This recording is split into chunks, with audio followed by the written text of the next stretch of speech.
Welcome to the BXG Podcast, the podcast where pop culture and nerd culture meet.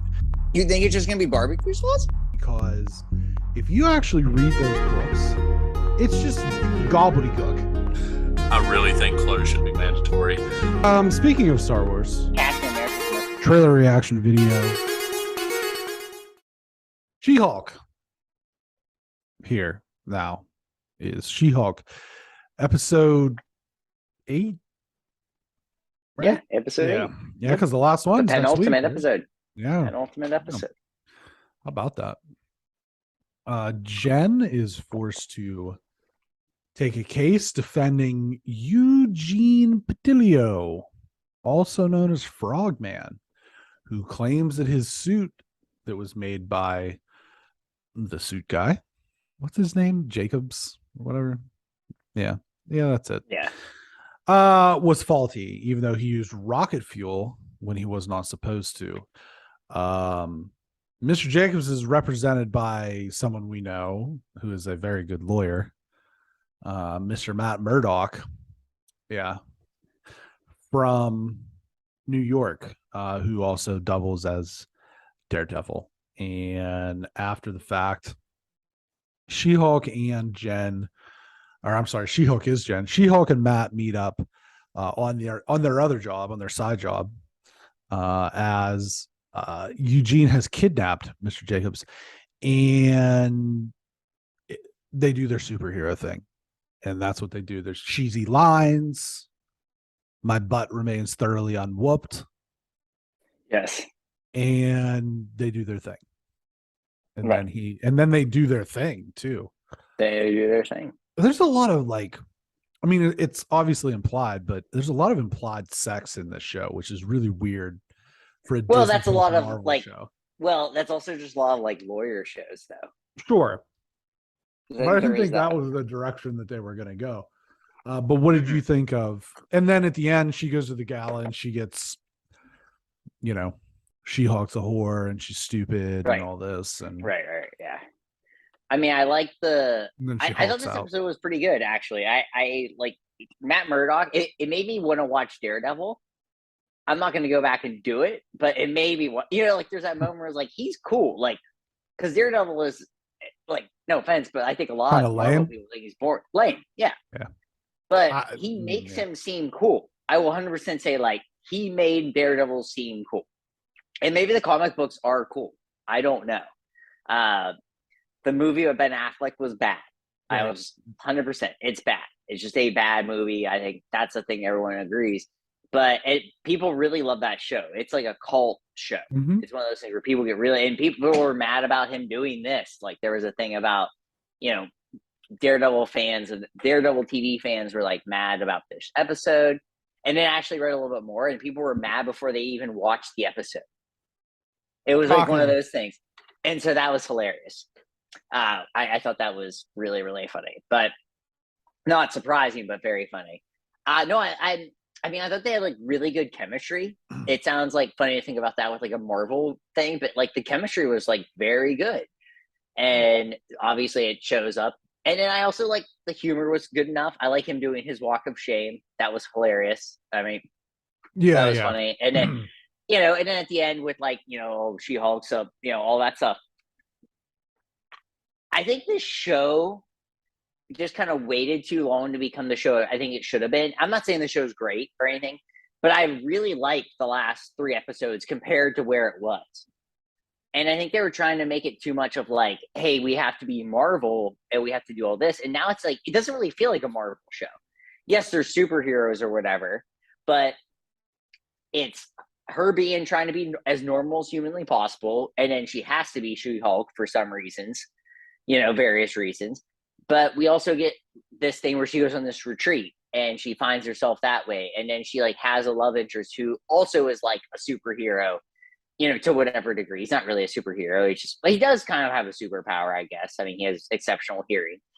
But it's just one of those things where it also has that lawyer show, what you said, where the sex is in there. And, the law cases are, in any lawyer show, the law case is always second fiddle to whatever else is going on. It's kind of how ER, the medical things were always second fiddle else. because that's why you like those shows. Because we don't, if you really wanted to make ER like a true medical show, like none of us would have any idea what's going on unless we went to medical school. And so it's all those kind of things. So I think the show is doing a lot better now than initially it was. I don't think it's a great show, but I think it's at least a good show. And it's at least something where I don't feel like I'm wasting my time and it's also short. It's like 29 minutes or something. It's like, it flies by. So it has that kind of thing going for it. The pacing really helps because as we saw with Miss Marvel, if you stay around too long, then it's to a detriment, right? And I think that this show lasts exactly as long as it needs to on a week-to-week basis. Oh, excuse me. I think that this is where I'm at with She-Hulk it is better than I thought it would be, but not as good as I would want it to be.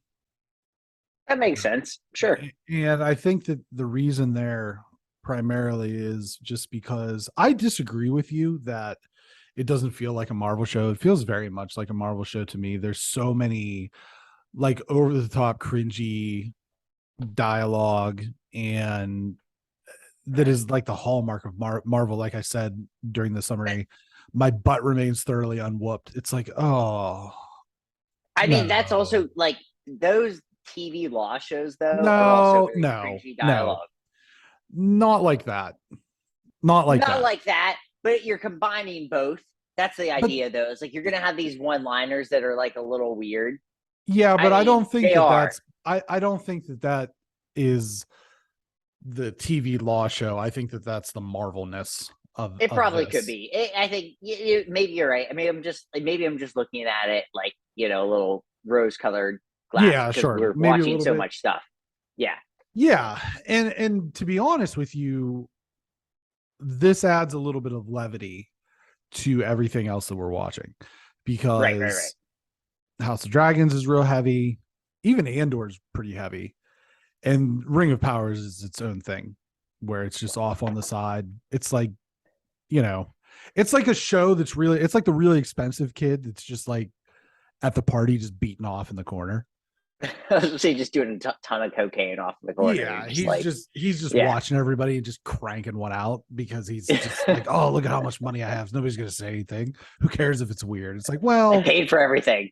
We all care that it's weird. Yeah. So just stay in your corner, Matt. They don't care that you paid for the old hors d'oeuvres, Steve. Like, calm down. There. Just stay out of our way with you and your hors d'oeuvres. But where's the lords? Oh my God.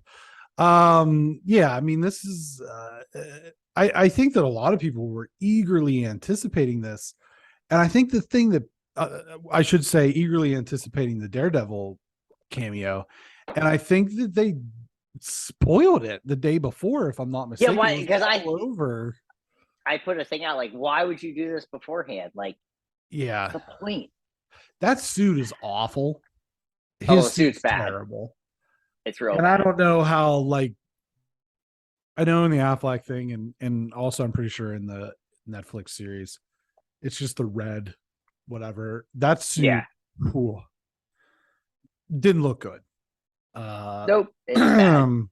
So I think for me, it's kind of mixed reviews. I think this was just maybe a little bit like too much of the cheesiness for me in this episode.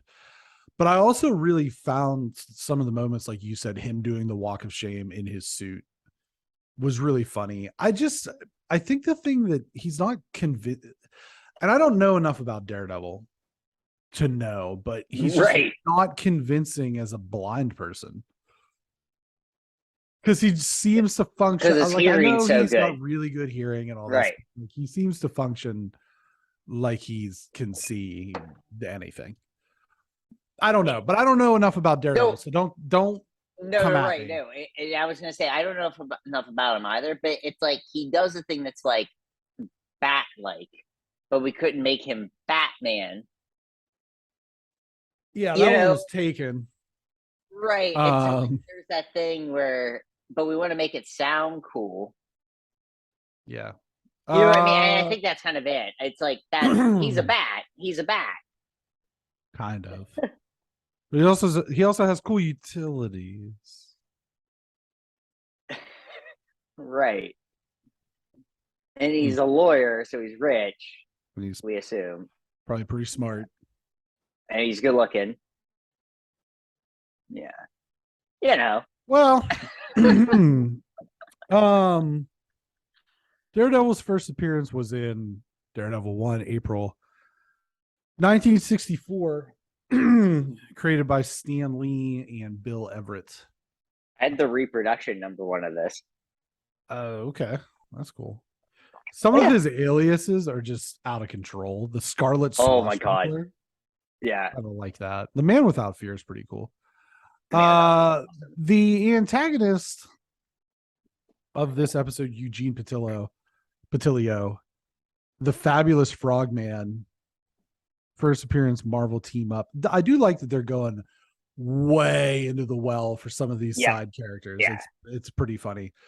Marvel team up episode, issue 121, June 1982, created by J.M.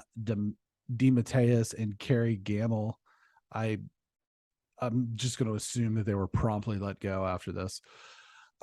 He's in Team Affiliations, Avengers Initiative, Action Pack, in the Misfits. I think I have the Avengers Initiative. I have the whole series in graphic novel.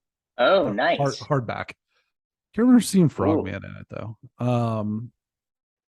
Short looking. Yeah. So Leapfrog or Frogman, what did you think about this guy? I'm gonna tell you exactly who he reminded me of, but you I just didn't care. Like, it was just kind of funny. I like that people like followed, like he was a leader of people. That was funny. It was funny that they differentiated between henchmen and goons. Yeah, that was funny. That was a cool. Honestly, it just reminded me of like the guy that's the leader of the meth lab, and not like cool like Breaking Bad, but like what like Greenville, Pennsylvania would have is like their leader of the meth lab.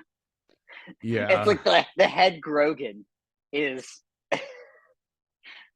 For all those people in Greenville. You're not offended because you don't even know what those words mean, but right.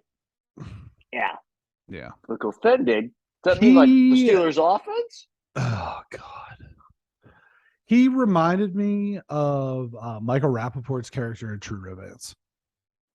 Oh yeah. Where he was just just a complete doofus. Yep, that's a great just call. A total doofus. And nothing interesting about him. He's just a doofus. Yep, that's right. Yeah. So last episode next week, who do you think there's any possible cameos? Do you think Bruce comes back? Do you think I'll say Bruce is back. Bruce Price. They brought Bruce back in like the preview of 8, so I feel like they want to have Bruce back. Really want to have him back, but I just don't know if he's. I don't know. What else is Ruffalo doing? I don't know. Doesn't he have some stuff? Doesn't he have a Showtime show or something? Maybe. I don't know. Do you think the Man Without Fear or the Scarlet Swashbuckler comes back? I don't. No? I think this was his one appearance before we do the show. But the Born Again. It'd be cool. Him and they should bring him back. They should bring him back, but in the red outfit that he wears. That's cool. Yeah. In the comic books. Where he looks like. Do you think that when they had sex, was she Jen or She-Hulk? She was Jen. Okay. Fair enough. That's a thing. Because she was She-Hulk with the one dude. She was She-Hulk, but he didn't care about like. No, he was down with. He didn't like Jen. He was down in the clown with Jen. Yeah. No, he wasn't. Oh, Daredevil was. I was just saying Matt Murdock was down to clown with Jen. The other guy was not down to clown. No, he was all about She-Hulk. Next episode, last episode, and then what? When's the next series? We get a break. Till a movie. Yeah. Wakanda forever. Can we do that? That's Are we allowed to do that? right around the corner, huh? Are we allowed to do that? Right around the corner, huh? Did you say, are we allowed to do that? Yeah, I don't know. I think we're allowed. I'm scared. We're going to Columbus. Nah. Maybe in like 400 years. Sick. Yeah. All right. Like a day after us.